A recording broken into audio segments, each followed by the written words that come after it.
cross and then take.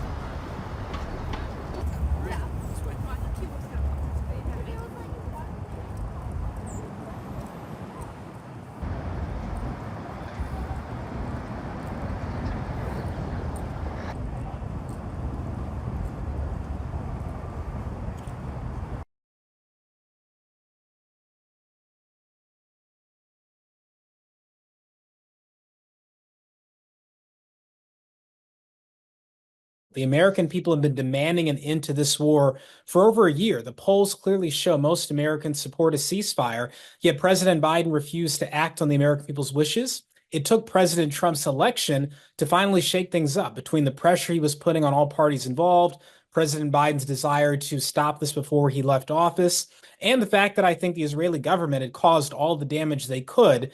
I think all those factors together finally got us to the point where a ceasefire deal was struck. But the big question is, will this deal hold? Will the Israeli government keep its word? And will President Trump make sure they do so? It was President Trump getting elected and Hamas realizing that the game was up for them. They understood that there was going to be additional pressure on Qatar. And they understood that there was not going to be any threats on Israel in terms of rolling back any type of armament for the war. And so I think really that's the game changer, because the deal apparently is not that much different to the deal in May. Just heard John Kirby on Israeli TV saying that Hamas has been the obstacle to this deal from the beginning. And so it's Hamas understanding that for them, the game is up.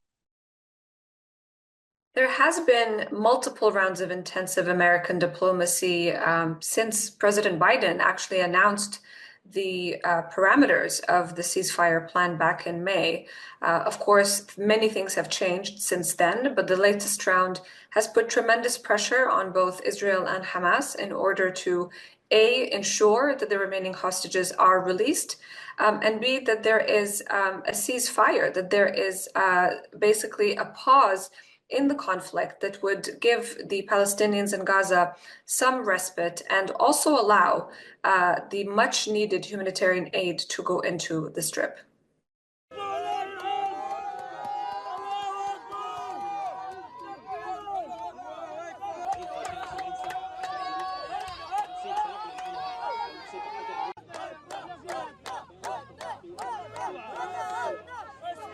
سيصرح بالتالي أن هذا الاتفاق جاء بعد الإنجازات التي حققها في إضعاف المحور الإيراني.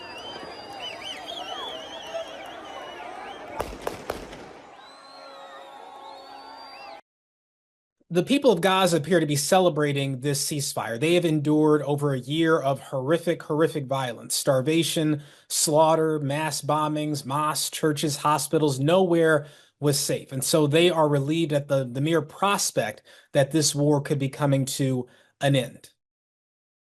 Hearing that gunmen are riding around Gaza at the moment in jeeps celebrating Hamas. So obviously they're not very upset about the toll that the war that they started has taken on their people. In the Middle East, I think people are just relieved that this should be over. There's a lot of tragedy in this war. It's a war that Israel never wanted. We didn't start. We had a ceasefire on the 6th of October. Hamas violated that ceasefire.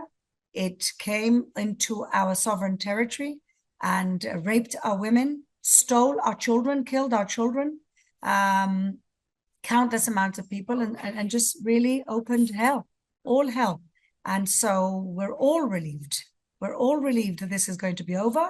At the same time, there's a lot of mixed feelings here in Israel about whether you can trust Hamas, about whether all the hostages are going to come home, and about whether this gives Hamas a victory, because at the end of this war, they're still standing on their feet. People have been celebrating as soon as the ceasefire was announced in the Palestinian territories, in Gaza in particular. I mean, we have to be reminded of how horrific the humanitarian conditions are. 9 out of 10 Palestinians have been displaced, not just once, but multiple times. And as I mentioned earlier, the humanitarian conditions are dire. And so there is a desperate need for just some peace and quiet. And the hope moving forward is that this is the first and a very critical step in that direction. As for Israel, there have been also some surveys, the latest one just released last night by the Institute of Democracy, that showcased that more than 55% of Israelis support this exchange for the remaining hostages, in exchange basically for Hamas's demands to stop the war. And so there will be, of course, a lot on the line in the next few months as we will see how the phases will roll out. But the most important element is that people are certainly celebrating, particularly those who have lost loved ones and the families of the hostages.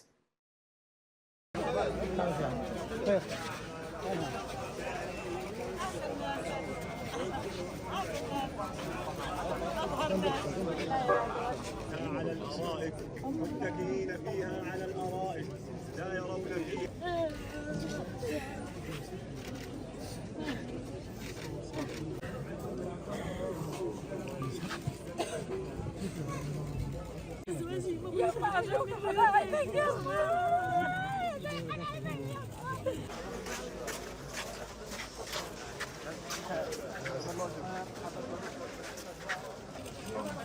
الله أكبر.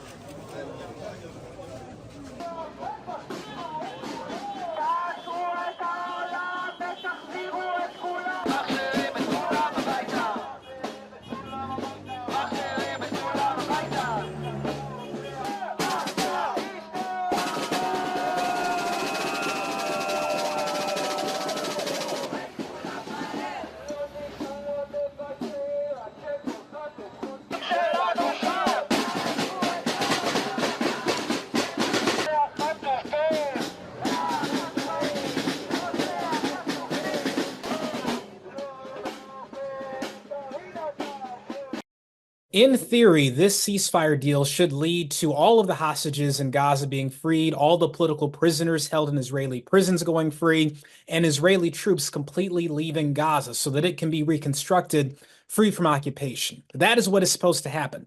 But after that, it is critical that this ceasefire deal lead to concrete steps to end the broader occupation of Palestinian territory so that we can have a just and lasting peace.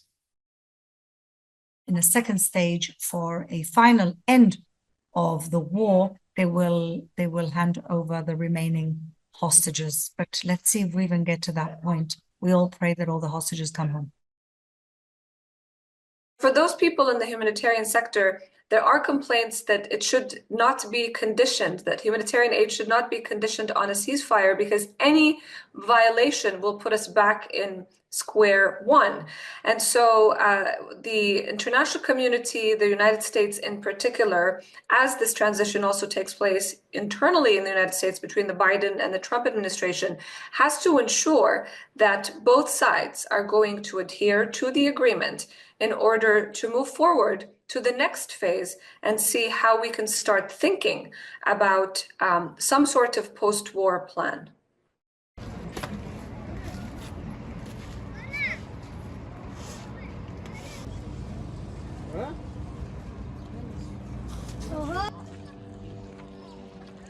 يلا يا عبود يلا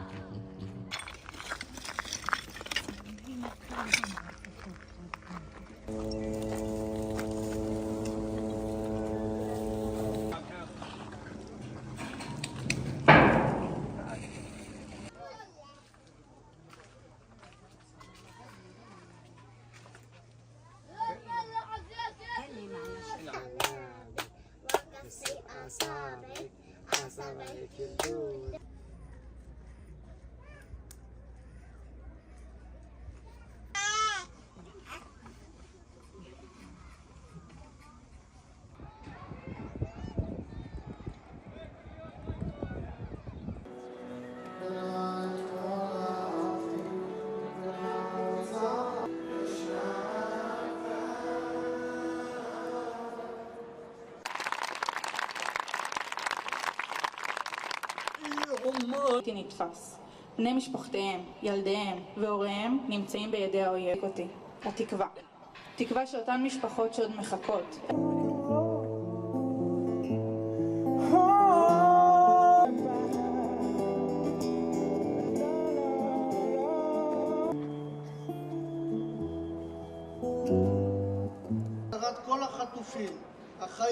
והחללים היא המחויבות של Benjamin Netanyahu, to be very clear, is a war criminal who has been sabotaging efforts in this war for over a year. I am not surprised that the entire world, President Biden, President Trump, the UN, Qatar, are all saying it's done, we have a deal, and Netanyahu is still trying to wiggle his way out of it. This man cannot be trusted, and it's so important that President like Trump hold his feet to the fire and make sure he does not sabotage this deal. It's always about being overly cautious. Also, remember, you're dealing with a terrorist group. And so in the past negotiations, they've managed to change things just when they thought they were going to be closing a deal to see what they could get away with.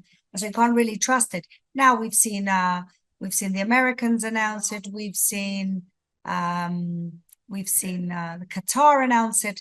So I'm hoping that because we've seen the outside influences on this negotiation, that this time it's really actually going to happen. This is not an easy sell for Netanyahu, and many people have argued in Israel, including editorials in the Israeli papers, that Bibi has been prolonging the war in order to maintain his coalition. And we've heard just a few days ago from his right-wing ministers that if this ceasefire deal goes through, that they will withdraw from this coalition. So he has a lot of politics, internal politics to deal with, and that probably explains this statement.